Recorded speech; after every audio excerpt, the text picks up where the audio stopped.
বাংলাদেশ টেলিভিশনের সামনে বসে যারা আজকের আয়োজন দেখছেন তাদের সবাইকে বাংলাদেশ টেলিভিশন এবং মায়াজালের পক্ষ থেকে অনেক অনেক আন্তরিক প্রীতি, শুভেচ্ছা এবং অভিনন্দন। মায়াজাল বাংলাদেশের প্রত্যন্ত অঞ্চলে ছড়িয়ে ছিটিয়ে থাকা জাদুকরদের নিয়ে একটা ম্যাগাজিন নির্ভর অনুষ্ঠান। এখানে জাদুকররা তাদের নৈপুণ্য প্রদর্শন করবেন এবং আমি আশা করছি যে আপনাদের সাথে নিয়ে আমরা এই আনন্দ ভেলায় ভেসে বেড়াবো।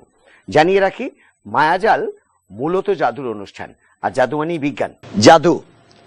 আর এই শব্দের উপর নির্ভর করে আমরা কিন্তু অনেকটা পথ পাড়ি দিলাম এবারের পর্বে। এবারে জাদুকর চট্টগ্রামের জাদুশিল্পী জেডি বাবু। তো তোমার একটা জাদু সরঞ্জাম তোমার হাতেই তুলে দিচ্ছি এবং দর্শকদের অপেক্ষা করি আমি বিদায় নিচ্ছি। তুমি শুরু করো তোমার জাদু।